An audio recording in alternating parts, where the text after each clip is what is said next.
Vini Jr. and Cunha kickstart Brazil's World Cup dream. Meanwhile, I fear it might just be called soccer after another dominant US victory. Morocco proved too much for Scotland, and White Horse's TÜRKIYE put the fries in the bag. This is DMAC Daily. It wasn't exactly vintage Joga Bonito in Philadelphia, but it was 3 goals, 3 points, and more importantly, Brazil actually looked like a team with functioning limbs again, because game 1 was a different story. Morocco gave them all sorts of problems. Their midfield was oh so sluggish. Igor Thiago had a bit of a mare leading the line. Outside of Vini Jr.'s individual plaudits, it was a concerning result, right? Morocco outplayed them for large spells. So coming into this game, huge pressure on the players and on Ancelotti, right? He's the guy tasked to bring the feel-good factor and results back to the Brazilian national team. Obviously, all the talk in the build-up to today was about Neymar. Will he ever walk again? I mean, will he feature in the group stages, having been ruled out of another World Cup fixture? I was more intrigued about the starting 11 today because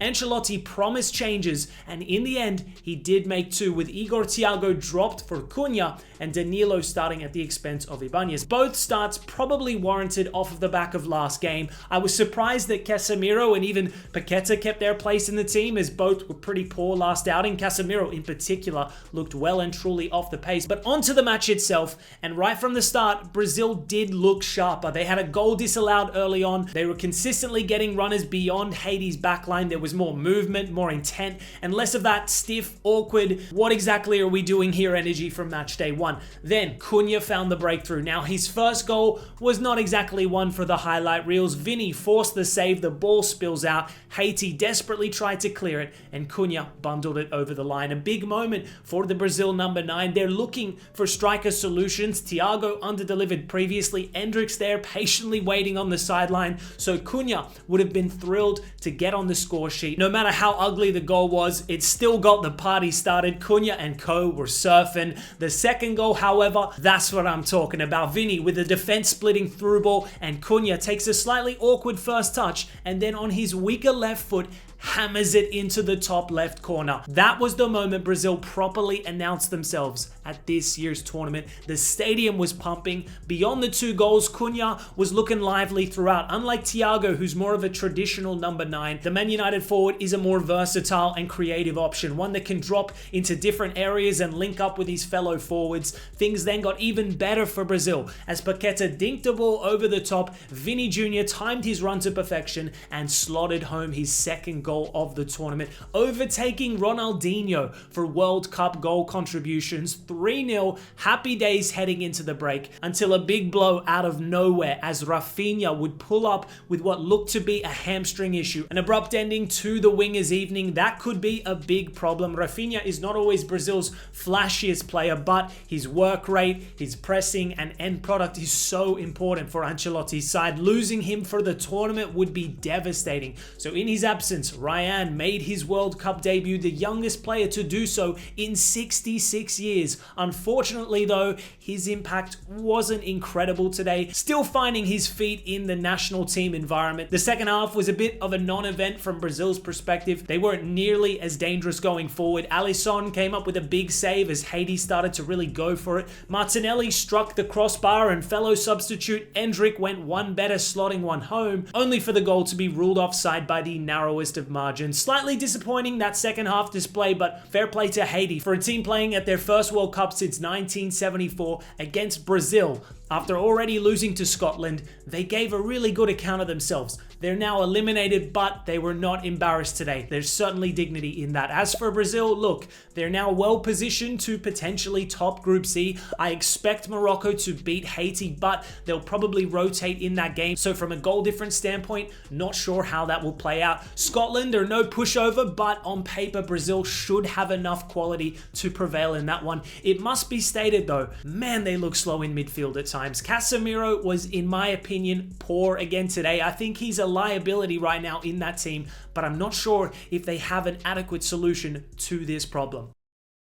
Moving to Seattle, and ladies and gentlemen, a second World Cup W has hit Group D as the US men's national team have made relatively light work of Harambe FC, aka the Socceroos, in a 2-0 victory. Before we discuss, it needs to be said, this sign by a US fan, unacceptable. This is a hate crime. How dare he? But yeah, I'm gonna keep it real with you guys. That was a brutal watch as a Socceroos fan. Thoroughly outclassed today. Like USA's opening game v Paraguay, they completely dominated, cooking their opponents in the first half. Yet I can't help but feel as though this poor Socceroos performance was partially self-inflicted by that war crime of a starting 11 Popper selected today. Granted, the Socceroos boss made some seismic selection gambles in our opening game, the biggest of which was dropping skipper Ryan in goal for 22-year-old Patrick Beach. Now, those selection gambles proved to be a masterstroke as the Socceroos went on to defeat TÜRKIYE 2-0. So coming into today, he'd earned the trust of fans, but what he's proceeded to do today was crazy work, dropping both of our goal scorers, İrfan Kunda and Metcalf. Now, I understand tournament football can sometimes require rotation and load management, sure, but we had 6 days to prepare for this game, not like 2 or 3. Plus, this was our toughest opponent in the group stages. It's not like we'd already qualified for the round of 32. Popper ought to have approached this like it was a World Cup final. I mean, the USA did exactly that. Pulisic was out injured, but it was an otherwise full-strength team. Yet we removed our most dangerous player, İrfan Kunda, against a US side that clearly presses high, commits numbers forward, and can be attacked in transition. Instead, Popper opted for Leckie and Velupile. Like, come on, are we being for real here? This decision completely nullified Australia's counter-attacking threat. Leckie is a Socceroos legend. What he did against Denmark in 2022 will never be forgotten. But at 35, against this version of the US, he simply did not have the legs nor the technical quality to cause any problems for them. Velupile was similarly ineffective. There was no explosiveness, no real threat in behind. Australia were basically defending deep with no outlet, and once that happens against a side as athletic and aggressive as the US, you are in survival mode. It's only a matter of when they score. So the first half was one-way traffic. Even without Pulisic, Pochettino made a bold adjustment of his own, playing Balogun and Pepe together up front, and it absolutely worked. Pepe's movement occupied Australia's centre-backs while Balogun used his pace and wide forward instincts to attack those channels. The opener came from exactly that. Balogun burst down the left, fired the ball across goal, and Burgess inadvertently turned it into his own net. It was a rough moment for Burgess, who had been excellent against TÜRKIYE, but poor today. However, to single him out is almost unfair because everyone wasn't good enough. The US were superior in every aspect. To Popovic's credit, I guess, he at least reacted with a triple change at halftime. İrfan Kunda came on, although it was frustrating to see him come in at Touré's expense and used centrally rather than his more natural wide role.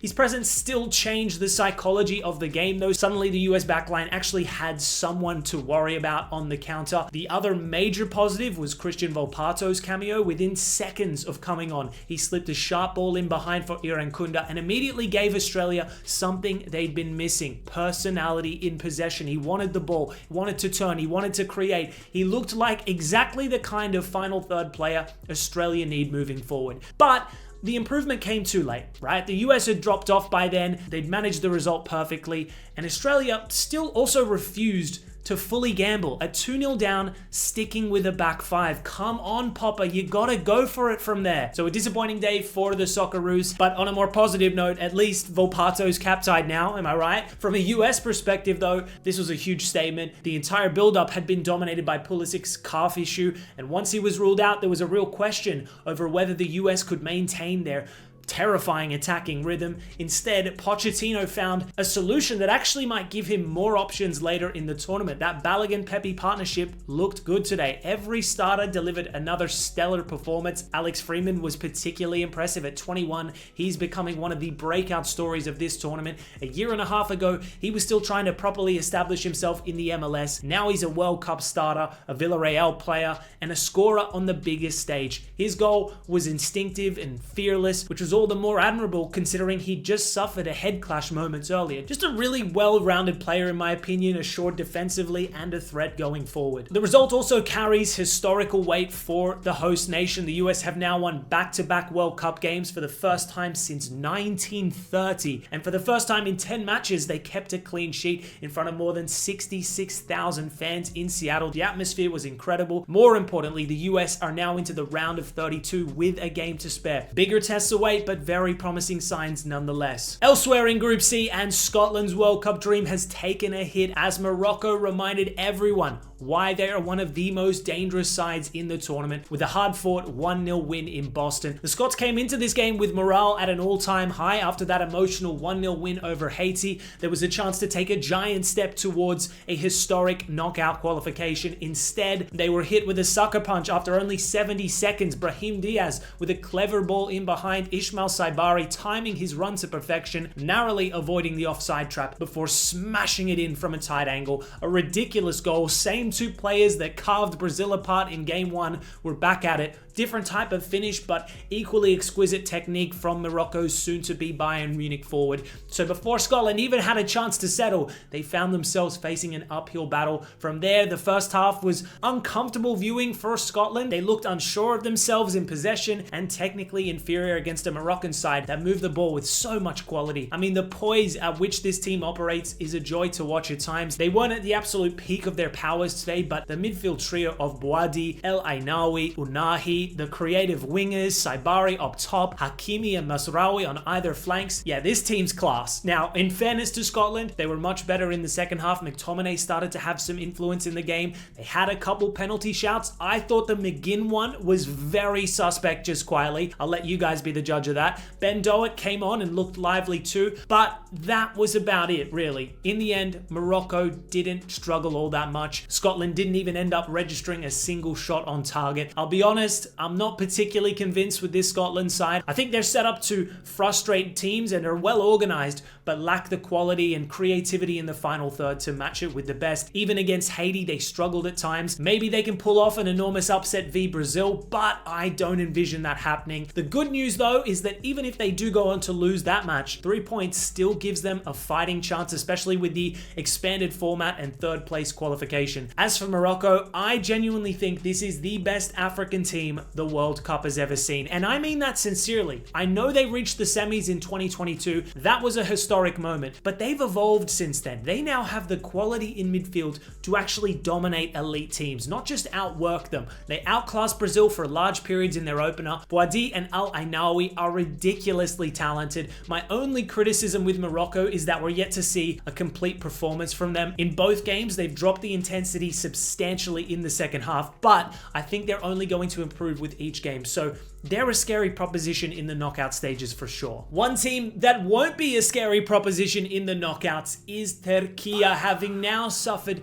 back-to-back World Cup defeats, this time at the hands of 10-man Paraguay, resulting in elimination from the tournament. Now, they came into this fixture with a point to prove after a woeful defeat against Australia, where they'd registered 32 shots to no avail. Their opponents also suffered a heavy defeat, battered 4-1 by a rampant USA side. So big pressure on both teams. On paper, TÜRKIYE were the much stronger side, but after only 64 seconds, they were already trailing a goal. Matías Galarza letting fly from range and finding the bottom right corner brilliantly. From there on, Paraguay were quite happy to sit back and absorb pressure. TÜRKIYE, as expected, dominated possession, but struggled to create anything incisive. Then, on the stroke of halftime, a controversial moment unfolded. Almiron was seen spotted covering his mouth while saying something to the opponent. It looked like some standard trash talk, but as we all know, new FIFA laws have passed as a way to counter any potential discrimination or racist incidents. Players can no longer cover their mouth and say something insulting an opponent, or it's a red card. So the referee was left with no option other than to send Almiron off. Now, I've seen a lot of immediate negative reactions to this decision, saying